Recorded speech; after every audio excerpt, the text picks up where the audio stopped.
আপনি মনে করবেন যে আব্দুর রাজ্জাক সাহেব আমাকে তুচ্ছ করে কথা বলল।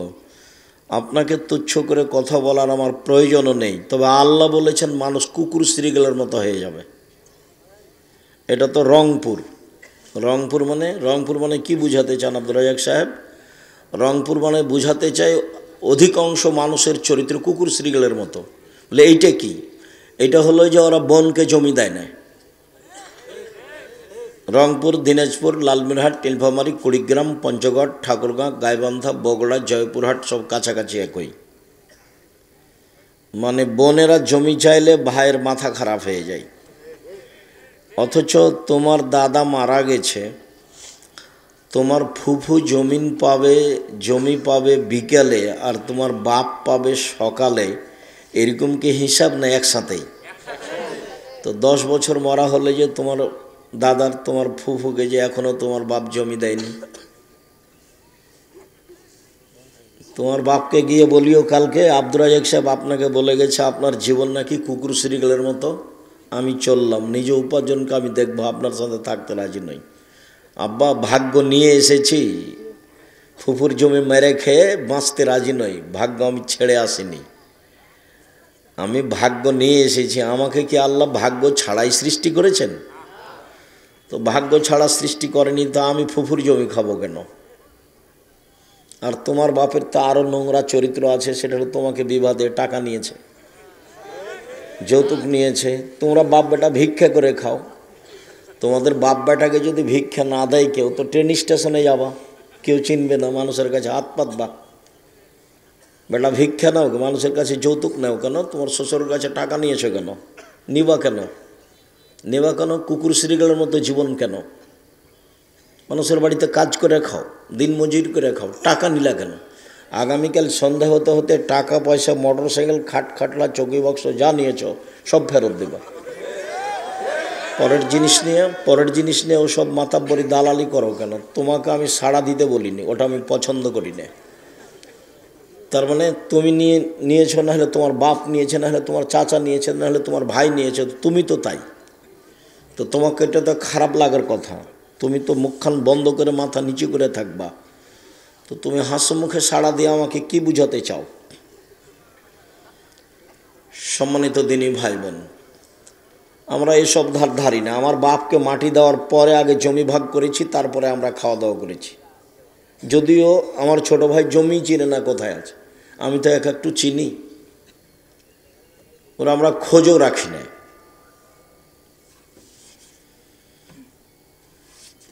সম্মানিত দিনী ভাই বোন, মানুষের টাকা দিয়ে মোটর সাইকেল কিনে নিজেকে মাতাব্বরি দেখায়েন না, কাজ করে খায়েন মানুষের বাড়িতে। সারাদিন কাজ করবেন, 500-600 টাকা পাবেন, এটা আপনার কোটি টাকা দাম। কেউ দিনে 1,00,000 টাকা ইনকাম করে, আপনি দিনে 500 টাকা ইনকাম করবেন। আপনি এটাকে মনে করবেন এটা 5 লক্ষ টাকা। আপনি শান্তি পাবেন, বৈধ রুজি উপার্জনের চেষ্টা করবেন। মহান আল্লাহ বলেন, কুল্লিল মুমিনাত ইয়াগযুজনা মিন আবসারিহিন্না ওয়া ইয়াহফাজনা ফুরুজাহুন্না ওয়া লা ইউবদিনা যিনাতাহুন্না। মুহাম্মদ সাল্লাল্লাহু আলাইহি সাল্লাম আপনি মহিলাদের বলে দেন তারা যেন চক্ষু নিচু করে চলে। মানে পুরুষদেরকে তো আল্লাহ আদেশ দিয়েছেন যে পুরুষেরা যেন চক্ষু নিচু করে চলে। আল্লাহ মহিলাদেরকেও বলছেন যে মহিলারা যেন তাদের চক্ষুকে নিচু করে চলে। ওয়ালা ইউবদিনা যিনাতাহুন্না, তারা যেন তাদের সৌন্দর্যকে প্রকাশ না করে, এটা আদেশ। আপনার মা, খালা, ফুফু, আপনি আপনার ফুফুকে আনতে গেছেন কিনা জানি না। আমি তো আমার মায়ের সাথে গেছি আমার খালাদের বাড়ি, তো গরুর গাড়িতে গেছি, যার জন্য বুঝতে পারি না যে আমার মা কিভাবে হাঁটতেন রাস্তায়। তবে আমার ফুফুকে দেখেছি, আমি আমার ফুফুর সাথে আমাদের বাড়ি আসছি বা আমার ফুফুকে নিয়ে গেছি, রাস্তায় মানুষ পড়েছে, তখন আমার ফুফু রাস্তার একদিকে দাঁড়িয়েছে। মানুষটা যখন পার হয়ে গেছে তখন আমার ফুফু আবার হাঁটতে লেগেছে। আর বড় চাদর, যেটা চাদর মাথা থেকে নিয়ে মাটি পর্যন্ত প্রায় ঠেকে আছে। আমার ফুফুকে আমি একাধিক দিন দেখেছি এরকম। বুঝতে পারলেন কি?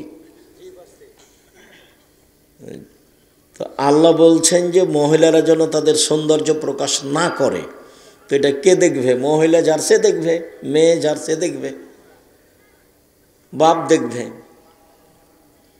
আল্লাহ রাসূল সাল্লাল্লাহু আলাইহি সাল্লাম পিতাকে বললেন যে মান কানাত লাহু ওয়ালিদা ফাআল্লামা ফাসানা তালিমা ও আদাবাহা ফাসানা তাদিবাহা। কারো যদি কাজের মেয়ে থাকে বা নিজের মেয়ে থাকে, সে যদি তাকে শিখিয়ে দেয়, সুন্দর শিখিয়ে দেয়, শিষ্টাচার শিখিয়ে দেয়, সুন্দর শিষ্টাচার শিখিয়ে দেয়, মানে বিদ্যাও সুন্দর আছে আবার শিষ্টাচারও সুন্দর আছে। তো বিদ্যে শিখিয়ে দিল, ভালো বিদ্যে শিখিয়ে দিল, শিষ্টাচার শিখিয়ে দিল, ভালো শিষ্টাচার শিখিয়ে দিল, তাহলে এই বাপ ডবল নেকি পাবে, ও জান্নাতে যাবে। আর একবার আল্লাহ রাসূল সাল্লাল্লাহু আলাইহি সাল্লাম বলছেন মান কানাত লাহু মান আলা সালাসা বানাতিন, কেউ যদি 3টা মেয়ের লালন পালন করে, তখন 3টা মেয়ের লালন পালনের ব্যাপারে এভাবে বললেন, 1 আল্লামাহুন্না, তাকে বিদ্যে শিখিয়ে দিল, 2 ও আদাবাহুন্না, তাকে শিষ্টাচার শিখিয়ে দিল, 3 আহসানা ইলাইহিন্না, তার সাথে সদাচরণ করলো। তখন এই মেয়ে 3টি বিচারের মাঠে বাপকে জান্নাতে নিয়ে যাওয়ার জন্য জাহান্নাম থেকে অন্তরাল হয়ে যাবে। এভাবে অন্তরাল, ওইদিকে থাকবে জাহান্নাম, এদিকে থাকবে পিতার, মধ্যে থাকবে মেয়েরা। মেয়েরা আল্লাহকে বলবে আমার বাপকে জান্নাতে দিতে হবে আগে, তারপরে কোনো কথা। এইভাবে মেয়েরা বেঁকে যাবে। তা আপনার মেয়ে এখন দোকানে হেঁটে বেড়াচ্ছে, বলেন আপনার মেয়ে আপনার পক্ষে কথা বলবো কি হিন্দুর মেয়ে? ওই যে হেঁটে বেড়াচ্ছে, যেটা হ্যাঁ হ্যাঁ করে এসেছে আবার হ্যাঁ হ্যাঁ করে চলে যাচ্ছে, ওটা হিন্দুর মেয়ে? ওই যে দেবর মোটর সাইকেলে এসেছে, ওর চাচাতো ভাইয়ের মোটর সাইকেলে এসেছে, ওটা হিন্দুর মেয়ে? কি বুঝাতে চাচ্ছেন আপনি আমাকে? আল্লাহ নবী তো বলেছেন যে 3টা মেয়ে বিচার মাঠে বাপকে জান্নাতে নিয়ে যাওয়ার জন্য জান্নাত থেকে অন্তরাল হয়ে যাবে, বলবে আগে আমার বাপকে জান্নাতে দিতে হবে, তারপরে কোনো কথা। কেন? বিদ্যে শিখিয়ে দিয়েছে বাপে মেয়েকে, শিষ্টাচার শিখিয়ে দিয়েছে। শিষ্টাচার কী জিনিস সে তো আপনিও কোনো দিন ভাবেননি, মেয়েও কোনো দিন ভাবেনি। মেয়ে তো মনে করেছে এটাই শিষ্টাচার, দুলা ভাইয়ের সাথে যাবো, বাজার করে বেড়াবো, হ্যাঁ হ্যাঁ করে হেঁটে হাসবো, এটাই হলো শিষ্টাচার। নাহলে ও কীভাবে আসে, চলে কীভাবে? আপনি দেখতে পান না? দেখতে পান না কেন? দেখা তো উচিত। এটা তো রংপুর। রংপুর মানে কি বুঝাতে চাইলেন আব্দুর রাজ্জাক সাহেব? রংপুর মানে বুঝাতে চাইলাম যে জামাই বাড়িতে এসেছে, তো যুবতী মেয়েকে বলছে তোর দুলা ভাইকে চা দিয়ে পানি দিয়ে পান দিয়ে। কেন? আপনার স্ত্রী দিবে, আপনার স্ত্রী তো খাদেম, আজকে জামাই হচ্ছে মেহমান, আপনার স্ত্রী সেবা করবে জামাইয়ের। যেদিন আপনার স্ত্রী জামাইয়ের বাড়ি যাবে সেদিন জামাই খেদমত করবে, আপনার স্ত্রীর শাশুড়ির খিদমত করবে। আজকে পানি লাগবে আপনি দিবেন, না হলে আপনার স্ত্রী দিবে। চা লাগবে আপনি দিবেন, না হলে আপনার স্ত্রী দিবে। খাওয়ার পানি দিতে হবে আপনি দিবেন, না হলে আপনার স্ত্রী দিবে। তা আপনার মেয়ে গেল কেন দিতে? কি বোঝাতে চাচ্ছেন আপনি আমাকে? শিষ্টাচার কী জিনিস? জেনার নাম শিষ্টাচার, বেহায়ের নাম শিষ্টাচার, মারামারির নাম শিষ্টাচার, দাঙ্গামা হাঙ্গামার নাম শিষ্টাচার। একটা তো বিবাহ সূত্রে দিয়েছেন, আর একটা ফাও দিলেন কেন? ও তো কোলে করে নিয়ে বসে থাকে, দেখেন না আপনি? আপনিও দেখেন, আপনার স্ত্রী দেখেন। আপনাদের স্বামী স্ত্রীর লজ্জা বলে কোনো জিনিস নাই। আপনারা দুইজন নিজেকে মানুষ মনে করেন, আসলে এগুলো মানুষ নয় তো, এটা পশু প্রাণী। নিজেকে গরু ছাগল মনে করবেন যে আমি গরু ছাগল, নইলে আপনি বলেন যে আমি ভালো। বলেন দেখি, ওই যে দোকানে বসে আছে ল্যাংটা মেয়ে নাচছে, মাথায় টুপি দিয়ে আছে, ইসলাম নামাজ পড়ে এসে দোকানে বসে আছে 4-5 জন মেয়ে নাচছে, দেখছে। ও বলুক যে আমি ভালো মানুষ। এই ছেলে, তোমার বাপ দেখে বসে, তোমার বাপকে বলো যে আপনি ভালো মানুষ। কি বলে দেখি, এখন বলো, আজকে গিয়ে বলিও যে আব্বা বলেন তো আপনি আমি ভালো মানুষ, এ কথা বলেন তো দেখি কি বলে। চুপ থাকবে, বলতে পারবে না যে আমি ভালো মানুষ। স্বভাবই তো ভালো না, তো বলবে কি দিয়ে ভালো? স্বভাবই তো খারাপ, স্বভাব খারাপ, খাসলত খারাপ, অভ্যাস খারাপ, চালচলন খারাপ, নীতি খারাপ, শিষ্টাচার খারাপ। তার কল্যাণের কি আছে? আল্লাহ রসুল বললেন, বিদ্যা শিখিয়ে দিল, সুন্দর শিখিয়ে দিল, শিষ্টাচার শিখিয়ে দিল, সুন্দর শিষ্টাচার শিখিয়ে দিল। শিষ্টাচার কি তুমি তো কোনোদিন দেখো না, তোমার মাও জানে না, তোমার বাপও জানে না। তোমার মা তো শিষ্টাচার জানে না। বিসমিল্লাহ বলে তোমার মা তোমার ছোট বোনকে দুধ খাওয়ায়, বলেও তোমার আম্মাকে বলিও আজকে যে আমার ছোট বোনকে যে আপনি দুধ খাওয়ান, তো বিসমিল্লাহ বলেন। তোমার মা যদি বিসমিল্লাহ না বলে তাহলে এ দুধ শয়তান খাবে, নিশ্চিত খাবে, অবধারিত খাবে। আল্লাহর নবী বলেছেন খাবে, অতএব খাবেই খাবে। তো তোমার মা বিসমিল্লাহ বলে না। আল্লাহ রসুল বলছেন যে যে খাদ্যের উপরে বিসমিল্লাহ বলা হয় না সে খাদ্য শয়তান খায়। আল্লাহ নবী বলছেন বিসমিল্লাহ বলে দরজা বন্ধ করো, বিসমিল্লাহ বলে তরকারি ভাতের পাতিল ঢাকো, বিসমিল্লাহ বলে জিনিসপাতি আটা টাটা যা আছে সব ঢাকো, বিসমিল্লাহ বলে দরজাটা বন্ধ করো, জানলাটা বন্ধ করো, বিসমিল্লাহ বলে বাল্বটা অফ করো। আর যার বাড়িতে বাহির দরজা নাই, এটা তো রংপুর, বাহির দরজা লাগে না কেন? এ বাড়ির কোনটা বাহির দরজা এটাই তো বোঝা যায় না, সবই তো ফাঁকা।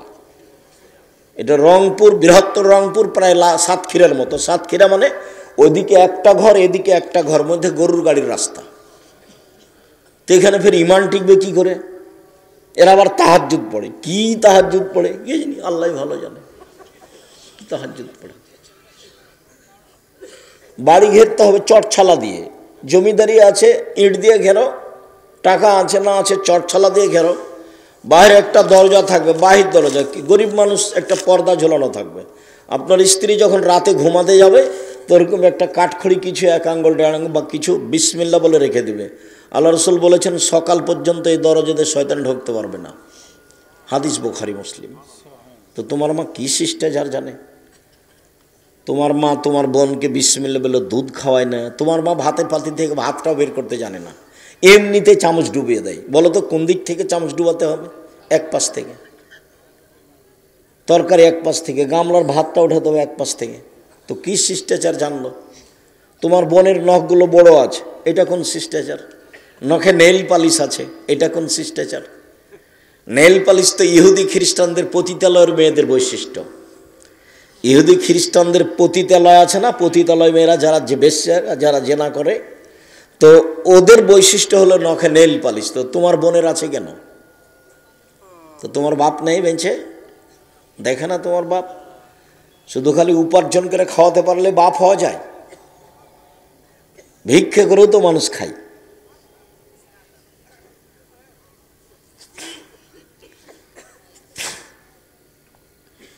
বাপ মা মানে পাহারাদার। আল্লাহ রসুল তো শক্ত করে বলেছেন, মা হলো মা মানে বিদ্যা শিখিয়ে দিবে, সুন্দর বিদ্যা শিখিয়ে দিবে, শিষ্টাচার শিখিয়ে দিবে, ছেলে মেয়েকে পরিপাটি করে রাখবে, পাহারা দিবে। তো কি পাহারা দিল? কি পাহারা দিল? সম্মানিত দিনী ভাই বোন, আল্লাহ তাআলা বলেন, মুহাম্মদ সাল্লাল্লাহু আলাইহি সাল্লাম আপনি মহিলাদের বলে দেন তারা যেন চক্ষু নিচু করে চলে, ওরা যেন গায়ে কাপড় দিয়ে চলে, ওরা যেন ওদের সৌন্দর্যকে ঢেকে রাখে। আল্লাহ বলছেন, অকারনা ফি বুয়ুতিকুন্না ওয়ালা তাবাররাজনা তাবারুজাল জাহিলিয়াতিল উলা। হে মুসলিম মহিলা, তোমরা বাড়িতে থাকো। বন্যতার যুগে, বর্বরতার যুগে, অসভ্যতার যুগে নারীরা যেভাবে প্রদর্শনী দিয়ে রাস্তাঘাটে চলতো সেভাবে চলো না। মানে এখন যেভাবে মেয়েরা চলছে রাস্তাঘাটে, এইভাবে জাহিলিয়াতের যুগে চলতো, মানে আমাদের নবী আসার পূর্বে। ওটাকে বলা হয়েছে মূর্খতার যুগ, জাহিলিয়াতের যুগ, বন্যতার যুগ, বর্বরতার যুগ, অসভ্যতার যুগ। তো এইটা তো পল্লী এলাকা। তো তোমার বোন বাজারে যায় কেন? কেন যাবে? তুমি মরেছ, তোমার ভাই মরেছে, তোমার বাপ মরেছে, তোমার বোন বাজারে গেল কেন? আপনি মহিলা মানুষ, আপনি বাজারে গেলেন কেন? আপনার দেবর নেই, আপনার ভাসুর নেই, আপনার শ্বশুর নেই, আপনার বাপ নেই, আপনার বোনের ছেলে নেই, আপনার ভাইয়ের ছেলে নেই, এরা কি সবাই মরে গেছে? তাই আপনি বাজারে গেলেন, ভ্যানিটি ব্যাগ হাতে করে, সরব ভ্যানে গেল। এটা কিসের ব্যাগ? অত শয়তান থাকে? কি দেখাতে চান? ওগুলো আপনার ভাই দেখে না, আপনার বাপ দেখে না? কই আমরা তো বাজারে যাই না, আমরা মরে গেছি।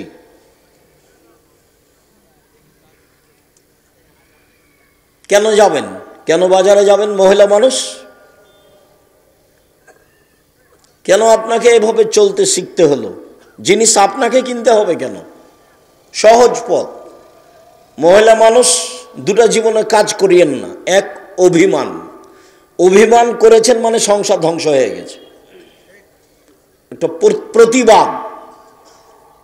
প্রতিবাদ করবেন না, করলেন মানে সংসার ধ্বংস হয়ে গেছে।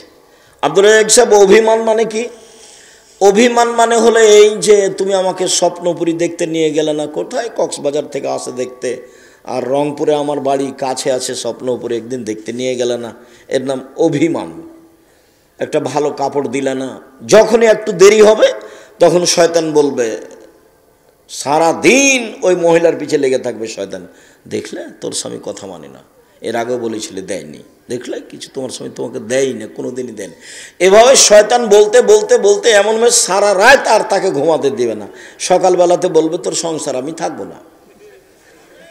তো বললাম ঠিক আছে থাকিস না, যা। তো বলছি এখনই তালাক দিয়ে দে। আচ্ছা দিচ্ছি, তো এক্ষুনি তালাক দে। আগে তখন তালাক দিয়েছে, 1 তালাক, 2 তালাক, 3 তালাক, 1000 তালাক। মানে যেমন তালাক দেওয়া হয়েছে তেমন শয়তান আর নেই, চলে গেছে। এখন ধরা পড়ে গেছে, ছেলে মেয়ে তো 3টে। তো এখন আর কি হবে? এখন তো কঠিন অবস্থা। বেগুনের গাছে বেগুন তুলে খাওয়া যায়, মোলা তুলে খেলে গাছটাই শেষ। তালাক দিলে বউ শেষ। দুটা কিছু গালি দেওয়া, মারা, বকা ভালো, কিন্তু তালাক মুখ দিয়ে বের করলেই তালাক হয়ে যাবে। ইচ্ছায় বললেও হবে, অনিচ্ছায় বললেও হবে, জিদ করে বললেও হবে, তৎ করে বললেও হবে, হাসি মজাক করে বললেও হবে। তালাক তালাকি। আল্লাহ রাসূল বলছেন জিদ্দুহুনা জিদ্দুন সালাম হাজলাহুনা জিদ্দুন।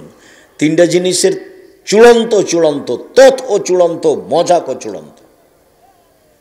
সেটা হলো, একটা হলো তালাক, একটা হলো বিবাহ, একটা হলো আজাদ, মুক্ত করা। অকারনা ফি বইউতে কুন্নাওয়ালা তাবাররাজনা তাবারুজাল জাহিলিয়াতুল উলা। মহিলারা তোমরা বাড়িতে থাকো, এটা আল্লাহর আদেশ। বন্যতার যুগে, বর্বরতার যুগে, অসভ্যতার যুগে যেভাবে চলতে, এখন যেভাবে দেখছে, দিন রাত দেখতে পাচ্ছেন রংপুর বাজারে, আপনার ওই আরও যে আশেপাশে যেগুলো বাজার আছে সেগুলোতে। তা আমার তো সন্দেহ হয় যে আসলে এসব কি হিন্দুর মেয়ে না আসলে মুসলমানের মেয়ে।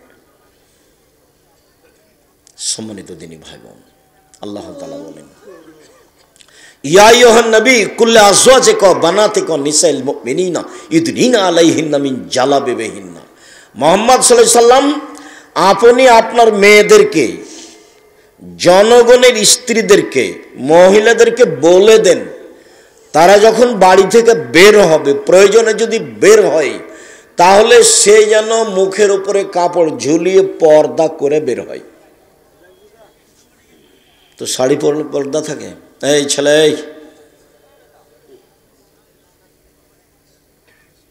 কেমন অনুভূতি! দূর থেকে চিৎকার করে বলছে, একটা জিনিস দিচ্ছে তো চিৎকার করে বলছে যে নাও। কি অনুভূতি! এই ছেলেরা, এই তোমরা যারা কয়েকজন আছো কি না আমার কাছে ধরা পড়ে না, পাহারা দাও, আশেপাশে দাঁড়িয়ে থাকো। আশেপাশে কেউ যেন মোটর সাইকেল স্টার্ট দিয়ে না যায়, গেলে দূরে গিয়ে স্টার্ট দিবে, এখানে নয়। আর আমি তো আপনাকে বক্তব্য শোনাতে বাধ্য নই, আমি আপনার জন্য এসেছি, এ কথাই ঠিক।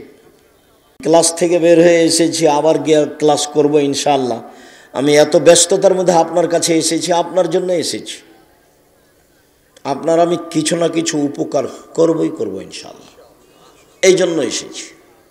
এখন আপনি যদি নিজেকে গরু ছাগল মনে করেন তাহলে তো আমি বুঝাতে পারবো না, পশু প্রাণী মনে করেন তাহলে তো বুঝাতে পারবো না। আল্লাহ কোরআন মাজিদকে দিলেন পাহাড়ের ওপরে, তো পাহাড় বলছে বহন করতে পারবো না এই আমানত। আসমান জমিনকে দিলাম, না পারবো না। তো মানুষ বললো যে আমরা পারবো, তো যেমনই মানুষ বললো যে আমরা পারবো, তেমন আল্লাহ তাআলা বললেন জলুমান জাহুলা, মানুষ বড় জাহেল, মানুষ বড় জালেম, মানুষ বড় জাহেল, মানুষ বড় জালেম। অবাক কথা, কোরআন মাজিদের জিম্মেদারি আমরা নিলাম, সেই জন্য আমরা জাহেল হয়ে গেলাম, জালেম হয়ে গেলাম। এটা বুঝতে ভুল হয়েছে। জালেম মানে কে? বুঝেও মানে না যে সে হলো জালেম। বুঝেছে যে এটা আমাকে করা লাগবে। ও জানে যে বিড়ি, তামাক, জর্দা, সিগারেটগুলো হারাম, খাদ্য হারাম, এগুলো খেয়ে ইবাদত কবুল হবে না। বিড়ি, তামাক, জর্দা, সিগারেটগুলো এগুলো হারাম খাদ্য, এগুলো নেশাদার দ্রব্য, এ দিয়ে ইবাদত কবুল হবে না। তারপর নিয়মিত জর্দা খাই, গুল খাই, তে হলো জালেম। মানে জেনেও মানে না যে সে হলো জালেম। চেষ্টা করলে বুঝতে পারবে, কিন্তু চেষ্টা করে না, সে হলো জাহেল। আমি এই টেবিলটার সামনে 1 ঘন্টা বক্তব্য দিয়ে বলছি টেবিল বড় জাহেল, আমার কথাই বুঝে না, এটা হবে? মাইকের সামনে 1 ঘন্টা বক্তব্য দিয়ে বলছি মাইক বড় জাহেল, আমার কথাই বুঝে না, তো এই কথাটা মানালো? তো মানুষ চেষ্টা করলে বুঝতে পারবে, কিন্তু চেষ্টা করে না, তখন মানুষ হলো জাহেল। আর জানে বুঝে মানে না, তখন হলো জালেম। জানে বুঝে মানে না, তখন হলো জালেম। সম্মানিত দিনী ভাই বোন, বলছিলাম আল্লাহ তাআলার আদেশ, মহিলারা যখন বাড়ি থেকে বের হবে তখন পর্দা করে বের হবে, এটা আল্লাহর আদেশ। আল্লাহ তাআলা বলছেন, ওয়াইদা সাআলতুমুহুন্না মাতান ফাসআলুহুন্না মিন ওয়ারাই হিজাব। পৃথিবীর মানুষ, তোমরা যদি মহিলাদের কাছে কিছু চাও তো অন্তরাল থেকে চাও, আড় থেকে। তো খোলা মাঠে আপনার স্ত্রী আছে, সেখানে অন্তরাল কি? আবার আপনার স্ত্রী, আপনিও দেখতে পান যে আপনার জামাই আপনার যুবতী মেয়েকে কোলে করে নিয়ে বসে আছে, এটা আপনিও দেখতে পান। তো অন্তরাল কি হলো? হাটে বাজারে যাচ্ছে ভ্যানিটি ব্যাগ না আপনার স্ত্রী, তো অন্তরাল কি হলো? কেন বাজারে যাচ্ছে? আল্লাহ বলছেন যে মহিলাদের কাছ থেকে কিছু নিতে হলে অন্তরাল আড় থেকে নাও, কথা বললে আড় থেকে বলো, এটা তোমাদের জন্য, তোমাদের অন্তরের জন্য পবিত্রতা, ভালো, ভুল পথ থেকে বেঁচে যাওয়া, এটা আল্লাহর আদেশ। সম্মানিত দিনী ভাই বোন, মহিলাদের মর্যাদা অনেক বেশি, অনেক বেশি। দেখায় আপনাকে এত বেশি যে এর ধারে কাছে পুরুষ মানুষ নেই। আব্দুর রহমান আউফ বলছেন যে ইন্নাল মারাতা ইজা সাল্লাত খামসাহা, মহিলা যখন 5 ওয়াক্ত সালাত আদায় করলো, অসামাত শাহরাহা, রমজান মাসে সিয়াম পালন করলো, ও আতাত বালাহা, স্বামীকে মেনে চলল, অহসানাত ফারজাহা, জেনায় লিপ্ত হলো না, তখন সে জান্নাতের 8টা দরজার যে কোনো দরজাতে ঢুকতে পারবে। এইরকম 4টা কাজ করলে কোনো পুরুষ জান্নাতে চলে যাবে, এরকম কথা আল্লাহ রাসূল বলেননি। 1 মিনিট, একটা কাজ আছে সেখানে পুরুষ নারী সবাই। কি? রাসূল সাল্লাল্লাহু আলাইহি সাল্লাম বলছেন, যে ব্যক্তি ওযু করবে, সুন্দর করে ওযু করবে, ওযুর পরে যদিও বলে আশহাদু আল্লা ইলাহা ইল্লাল্লাহু ওয়াহদাহু লা শারীকা লাহু ওয়া আশহাদু আন্না মুহাম্মাদান আবদুহু রাসূলুহু, তাহলে তার জন্য জান্নাতের সব দরজা খোলা। তো তাহলে এখানে তো পুরুষ নারী সবাই সমান। আপনার জন্য যদি এখন থেকে কিয়ামত পর্যন্ত চেষ্টা করি যে একটা ভিন্ন মর্যাদা বের করব পুরুষ হিসাবে, তা বের করা যাবে না। মহিলাদের যাবে অনেক। কয়েকটা দেখায়, এই ছেলে বসো, ঢং দেখাচ্ছ। আপনারা ভাই আর একটু খেয়াল করবেন, পরিবেশ নষ্ট করে। ও তো এমনি এসেছে, হুড়াহুড়ি করছে, একটু পরে বাইরে যা হুড়াহুড়ি করবে, দৌড়াদৌড়ি করবে। ও তো আর বোঝার শক্তি নেই, বোঝার প্রয়োজনও নেই। দয়া করে কিছুক্ষণ অপেক্ষা করবেন। আমরা তো আর আব্দুল্লাহ বিন ফজল নয় যে ভোর পর্যন্ত বক্তব্য দিব। কিছুক্ষণের মধ্যেই আমাদের কথা শেষ হয়ে যাবে ইনশাআল্লাহ। সম্মানিত দিনী ভাই বোন, আপনাকে আমি মহিলাদের মর্যাদা দেখাচ্ছি যেখানে পুরুষের কোনো সুযোগ নেই। তার একটা দেখালাম, কোনো মহিলা যদি 5 ওয়াক্ত সালাত আদায় করে, 1, 2 রমজানের সিয়াম থাকে, 3 স্বামীকে মেনে চলে, তিতা লাগলেও মিঠা লাগলেও মেনেই চলতে হবে। মানে স্বামীর সাথে খারাপ আচরণ করে জান্নাত পাওয়া যাবে না। আব্দুর রাজ্জাক সাহেব, আপনার এই কথা আমরা জানি, কিন্তু আমার স্বামীর মুখ এত খারাপ যে ওর মুখের দিকে তাকাতে আমাকে ঘৃণা লাগে। এর পরেও আপনি ধৈর্যের পরিচয় দিয়ে সংসার করেন, এটা আমি আপনার দিনী ভাই হিসেবে পরামর্শ দিচ্ছি। শেষ পর্যন্ত যদি আপনি টিকতে নাই পারেন তো খোলা তালাক করে নেন, কোনো সমস্যা নেই। কাজীর কাছে কালকে গিয়ে বলেন যে আমি সংসার করব না, কাজী একটা তালাকনামা লিখে দিবে, আপনি মোহর টোহর যা নিয়েছেন তা ফেরত দিয়ে পাঠিয়ে দেন, একটা চেয়ারম্যানের কাছে দিয়ে পাঠিয়ে দেন, আর একটা লোকের কাছে দিয়ে পাঠিয়ে দেন। আপনি যেদিন লিখে দিয়েছেন কাজীর কাছে খোলা তালাক, সেদিন থেকে নিয়ে 30 দিন পরে বিবাহ বসতে পারবেন। আর আপনার স্বামী যদি আপনাকে তালাক দেয় তাহলে 90 দিন থামতে হবে। স্বামী যদি স্ত্রীকে তালাক দেয় তাহলে স্ত্রীকে কতদিন থামতে হবে বিবাহ বসার জন্য? 90 দিন। আর যদি মহিলা নিজে খোলা তালাক নেয় তাহলে কতদিন? 30 দিন। সংসার করিয়েন না। সংসার করলে তিতা লাগুক আর মিঠা লাগুক মেনেই চলতে হবে। সপ্তাহ সপ্তাহ কথা বলেন না, মাস মাস কথা বলেন না। আপনি এক জায়গায় থাকেন, আপনার স্বামী এক জায়গায় থাকে, এটা কি? এগুলো কি জীবন? এটা হবে না। এভাবে সংসার করা হবে না, তাকে মেনেই চলতে হবে। যে কয়েকটা হাদিস বলবো সবটাতেই দেখেন আপনাদের মর্যাদা অনেক বেশি, কিন্তু কথা স্বামীর সাথে লেগে আছে।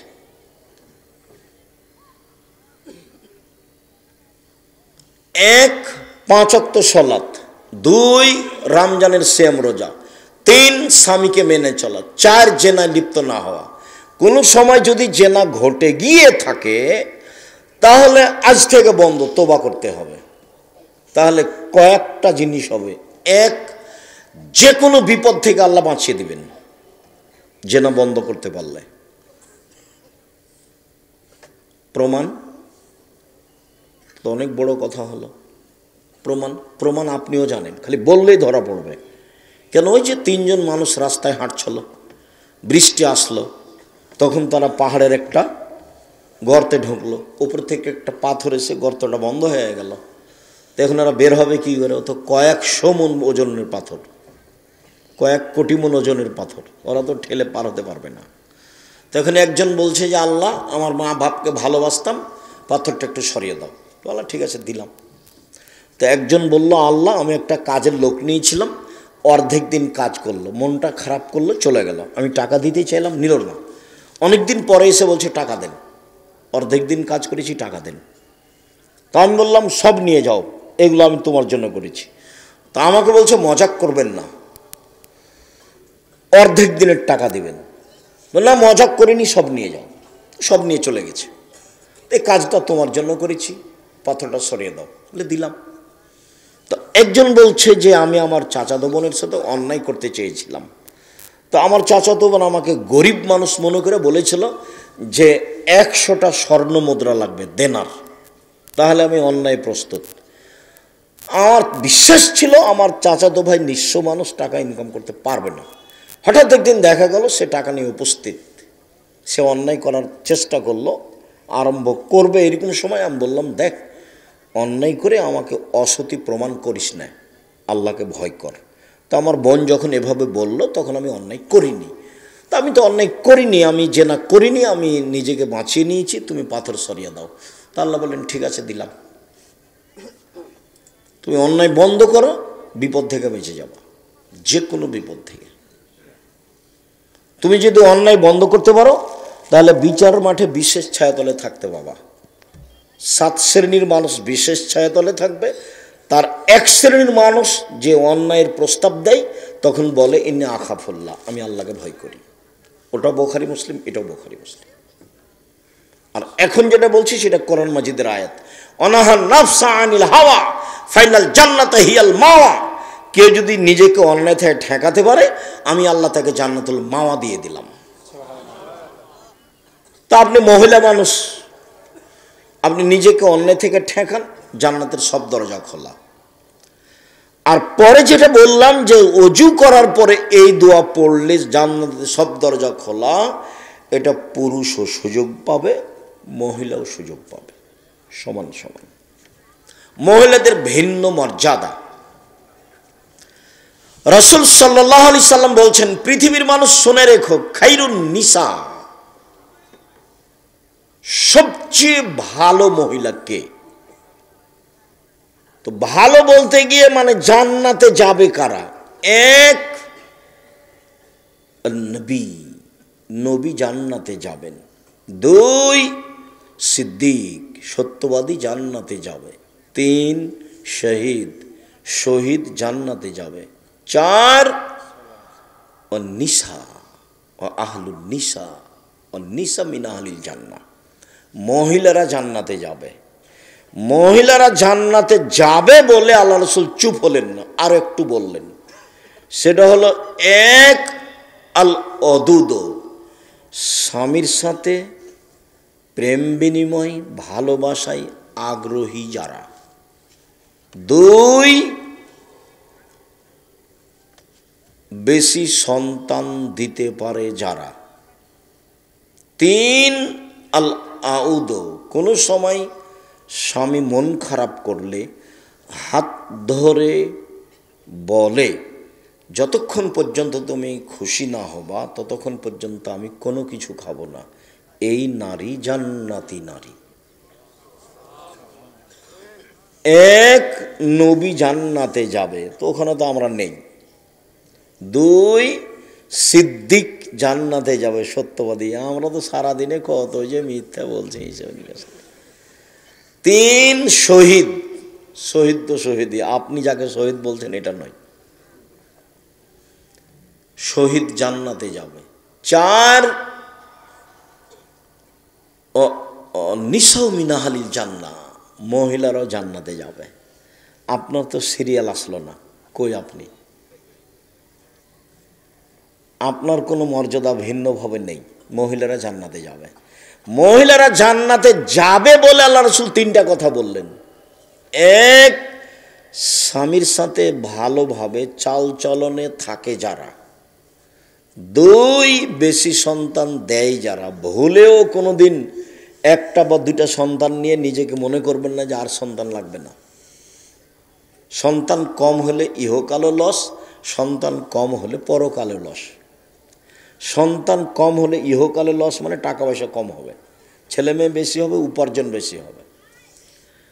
ছেলে মেয়ে কম হলে পরকালে লস কি? একটাই তো ছেলে, কয়টা মরে আর কয়টা থাকে? আল্লাহ রাসূল বলেছেন, যদি কারো দুইটা ছেলে মেয়ে মারা যায় ছোট অবস্থায়, তো এই ছেলে মেয়ে বাপকে মাকে জান্নাতে নিয়ে যাবেই, একটা হলেও হবে। তো আপনার ছেলে মেয়ে মাত্র একটা বা দুইটা, কয়টা মরে আর কয়টা থাকে? আপনারা দেখেন, হয় 10 ভাই বোন আছেন, নাহলে 8 ভাই বোন আছেন, দেখবেন যে দুজন দুজন মারা গেছে। এই জন্য ছেলে মেয়ে কম হলে ইহকালে লস, পরকালে লস। বাচ্চা দিতে বেশি পারে যে। তিন, স্বামী রাগ করলে হাত ধরে ক্ষমা নেয় যে। এই হলো জান্নাতি নারী। চলেন, রাসূল সাল্লাল্লাহু আলাইহি সাল্লাম বলেন, মানে আলা জারিয়াতাইনে, কেউ যদি দুইটা মেয়ের লালন পালন করে, তো সেই পিতা আর আমি জান্নাতে একসাথে থাকবো। এইভাবে আঙ্গুল দুটি যেমন জমা আছে। রাসূলের সাথে থাকার সুযোগ খুব কম, তবে একেবারেই সাথে থাকা যাবে। একসাথে মেয়ের লালন পালন করে যে, দুইটা মেয়ের। আর একটা পথ আছে, তবে এত পাশে নয়, সেটা হলো এই, এতিম যদি কেউ লালন পালন করে তাহলে এরকম